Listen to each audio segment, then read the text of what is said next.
It's a pleasure to greet you here, your chronicler of the Quattroteísta dystopia. Once again, yes, it's me, in the flesh and blood. On Wednesday, many people told me that I did the column with my digital avatar. And yes, sometimes I have to do it that way for time optimization reasons. This isn't the only thing I do. Anyway, when I use artificial intelligence, my hand is still behind it. I write and give my avatar its voice. So from time to time, I'll have my digital twin do some work. I hope you understand. And if not, well, that's just how it is. That being said, today I want to talk about several interesting topics, starting with how the recipe for Mexican democracy is being cooked with ingredients imported directly from the kitchens of Caracas and Havana.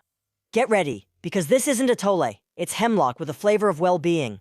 Then we have a main course of cynicism, palace betrayals, and a business so oily that even brave honesty slips right through its fingers. We'll see that the fuel driving the fourth transformation isn't exactly hope, but rather fiscal fuel theft. As we all know, this inevitably leads us to how the fourth transformation turns out to be more like a fourth transaction with organized crime. Let's get to it. Let's start with the Maduro law, Mexican style, the one we're about to see whether it passes or not. Who really wrote the second floor? If you thought that the electoral reform from the doctor was an original idea, born from local advisors, let me tell you that's not the case. It turns out that a document has been leaked that confirms what many of us had already mentioned. The narrative lines of the reform have a very strong Caribbean accent. Yes, Cuban and Venezuelan advisors are dictating the script. The fancy phrase they're feeding us is that the reform is aimed at collective well-being and the centrality of human dignity. How nice that sounds. It almost makes you want to cry from emotion. But let's translate from dictator language to real Spanish. What they're doing is copying Hugo Chávez's 2010 reforms step by step. What's the plan? Very simple and macabre, as I've already mentioned here in other video columns. To reduce proportional representation so that minorities, meaning anyone who doesn't think like the regime, disappear from the legislative map. Then, control the funding to suffocate the opposition while being the ruling party. Nothing in resources. And finally, subdue the court and the prosecutor's office. Turning justice into an appendix of the presidential will, as we are seeing, is not democracy. It's the art of telling the people only what the government wants, so that the people supposedly decide exactly what the government wants. It's the raised hand from the main square brought into the law. They tell us they're empowering the citizens with consultations and recalls, but they put on an impossible lock. For it to be binding, 40% of the electoral roll must vote, more than 40 million people. Since they know they won't reach that number, the result is I do whatever I want, because the consultation wasn't mandatory. But look how democratic I am. This is the part that should make our hair stand on end.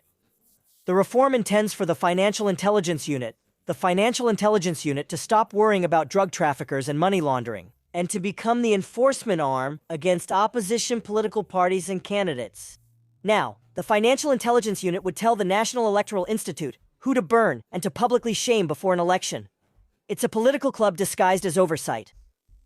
And just like the doctor, it seems she doesn't sleep well thinking about all the criticism she gets on social media. The reform also brings its dose of digital censorship, under the excuse of fighting fake news and bots. They want to have the power to decide what's true and what's not on the internet. Who's going to determine what counts as fake news? Well, they are, of course. And everything points to the much-discussed electoral reform not passing, but watch out, it won't pass, depending on what they manage to negotiate, if they even manage it, with their allies from the Partido del Trabajo y Equidad and the Green Party. In other words, maybe it won't pass exactly as Claudia proposed it, but they could leave some points untouched, like the ones I've mentioned, to keep having absolute control. Let's not claim victory yet and stay alert for what's coming. The funniest part of this circus is watching them now call their own Partido del Trabajo y Equidad and Green Party allies traitors. If you dare to doubt even a little in the 4T, you're either an unconditional yes man who doesn't read what he votes for, or you're public enemy number one. And it seems that in the neighborhood of the 4T love ends when the money, especially the money from fuel theft, stops flowing. While Cháchez gives us doses of shared prosperity, inside Morena a civil war worthy of Game of Thrones is being fought, but with fewer dragons and more fuel trucks. The protagonist, Omar Garcia Harfuch, the tropical Batman of security, who, since the beginning of this administration, has had the audacity to want to shut off the tap of the business that fuels the party's campaigns. Just remember the Panamanian-flagged oil tanker docked in Tampico, which sparked the whole scandal. Anyone would think it was carrying diesel or petrochemicals, but, oh. Surprise from fiscal engineering, the ship declared it was carrying 8,000 tons of molasses. Yes, sweet, sticky molasses and, above all, exempt from the taxes that regular fuel would have to pay. The funny thing is that this ship has a history of transporting hydrocarbons all over the continent, and suddenly, it decided to become an ice cream truck. The trick is old, but effective. You label the diesel as additive oils or molasses, skip the impuesto especial sobre producción y servicios tax, and generate profits of hundreds of billions of pesos. It's the famous fiscal fuel theft, a business worth $21 billion a year according to the Financial Times. That's the real oxygen for the electoral machine. That's why they don't want to give up power. This is where things get intense. Garcia Harfuch, the man closest to Washington, has been pressured to put an end to this smuggling. But what do the hardliners or radicals of Morena think? Those who receive their contributions in yellow envelopes or through fake invoices from fuel theft. They're not at all amused that the Batman of Tianguis is scaring away their business. That's why Harfuch's list of enemies is growing faster than the debt. It's the cartels, right? No, the most dangerous enemies are in Palenque and in the Sedena offices. Is there friendly fire? Only. Let's remember that Mexicans Against Corruption revealed that Sedena gave a 500 million peso contract to buy diesel from a company linked to fuel theft networks to build the Felipe Angeles Airport, the famous AIFA. What an irony, using stolen or smuggled fuel to construct the flagship project of the last administration. Who would have imagined that? This leak was no coincidence. It was part of the clash between Sedena and Harfuch's security secretariat. The message from the shadows was clear. If you hit us over fuel theft, we'll air your dirty laundry. Remember, this business not only makes money, it also leaves bodies behind. Operators like Sergio Carmona or Carlos Narvaez Romero ended up executed in circumstances the government prefers not to clarify. And here's where it gets even spicier.